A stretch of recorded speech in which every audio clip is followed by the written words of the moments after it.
secure all cargo.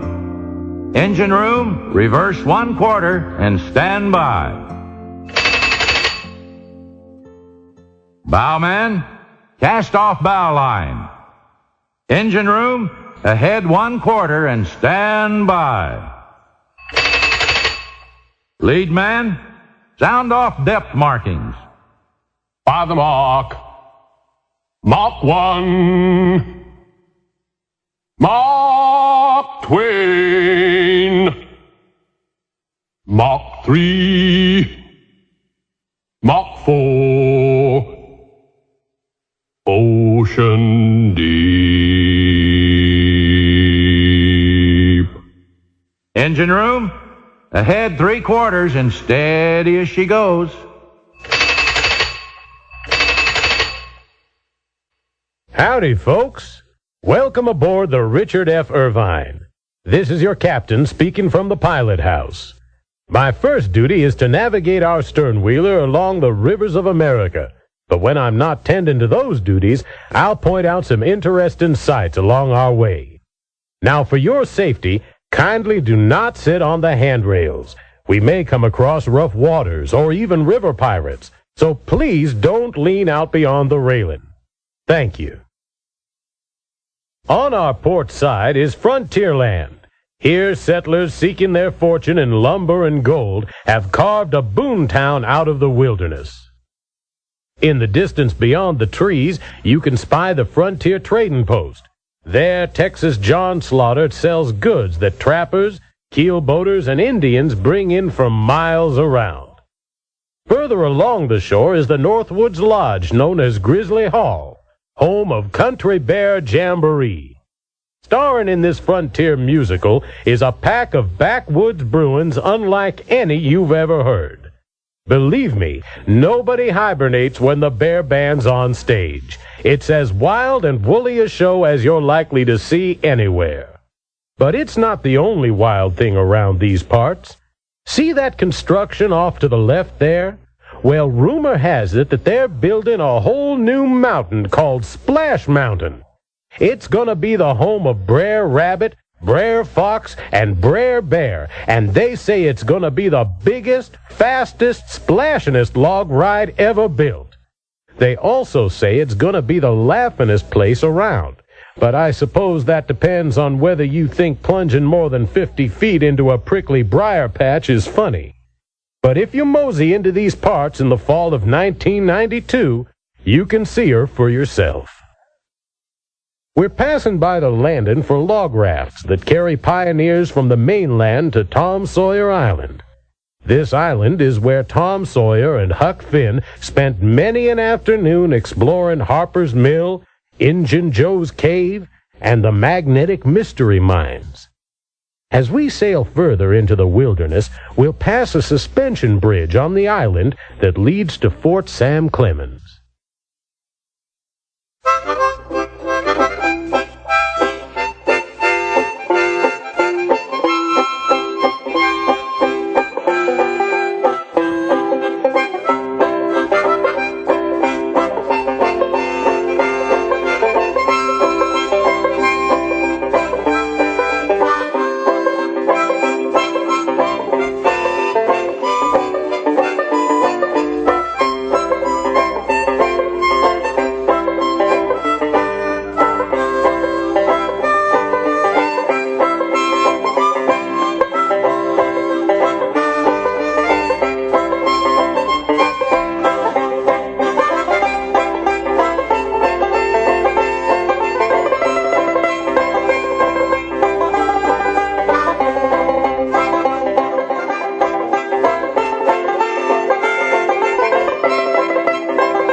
During the gold rush, that old mining camp at Big Thunder Mountain was jumping with excitement. Nowadays, it's nearly deserted, except for the Big Thunder Mountain Railroad. Legends tell of some strange, almost supernatural force at the throttle of those trains. Unsuspecting passengers who climb aboard in search of gold soon find they've boarded the wildest ride in the frontier. Coming up on our starboard side is Fort Sam Clemens. Settlers often stop at this outpost for shelter and protection before traveling deeper into the wilderness.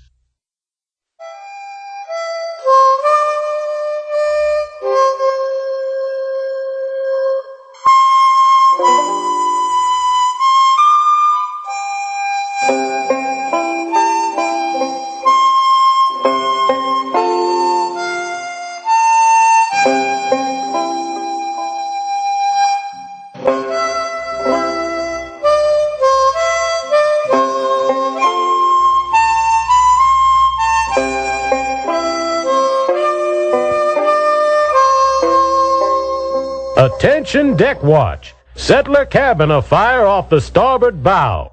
Crews stand by. Keep an eye out for river pirates. A riverboat crew has to be on the lookout for many dangers. The river is always changing its shape and character.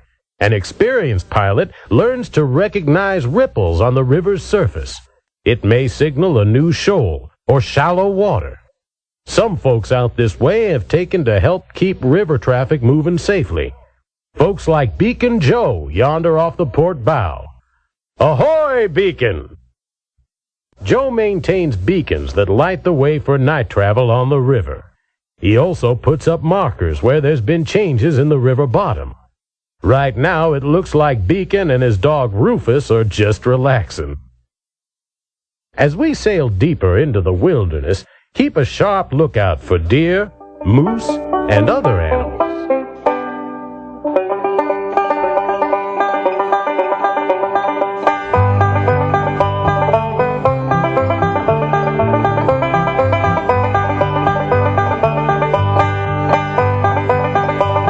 We're passing an Indian village.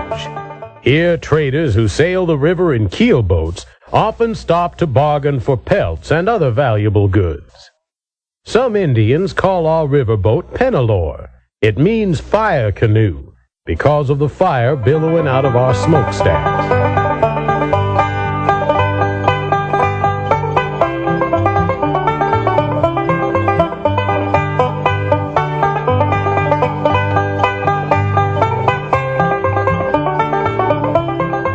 To the port side, high on the hill, is an Indian burial ground. Those who fall in battle are placed atop the traditional bed of death. At night, Indians come to mourn beside these great warriors who have brought honor to their tribe. Attention crew! Shoals to the port and starboard. Engine room, steady as she goes. We're entering shallow water, but there's no cause for you to worry, folks. I know every snag and sandbar in this part of the river. Uh-oh, looks like trouble off of the starboard bow. That's Pirates' Cove. It's the hideout for every river rogue in these parts. Attention deck watch. Be on the alert for possible ambush. Never know when those varmints might try to board ship.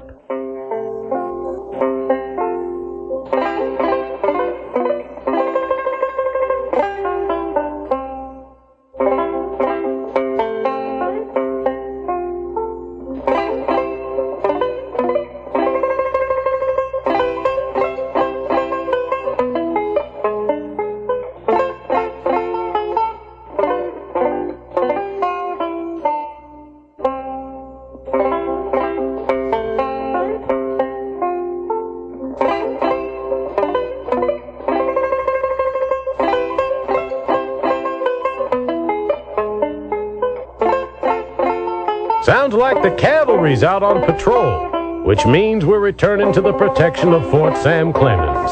I suspect the cutthroats will lay low for a while. Off the starboard side is a barrel bridge leading to Aunt Polly's Landing. After exploring the caves on Sawyer Island, folks enjoy stopping in Aunt Polly's to rest up and have a bite to eat.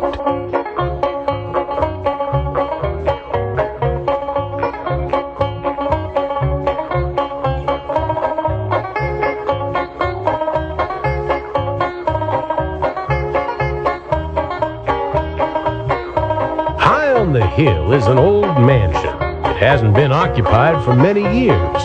They claim it's haunted now. Sometimes when the river's quiet, we hear strange and eerie sounds from over that way.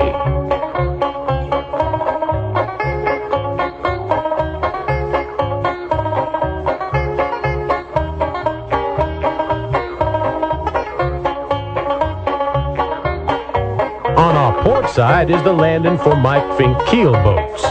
Keelboats were the first vessels to successfully navigate the rivers.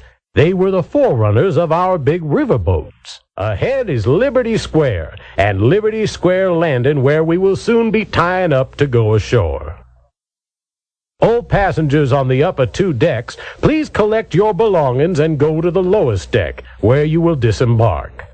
The stairways toward the rear of our boat may offer easier passage. Engine room, approach levee at 1/4 steam. Man the bow line. All hands prepare to dock. On behalf of our entire crew, I'd like to thank you for traveling with us on the rivers of America.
Audio in the front, voice acting, and watch this. Way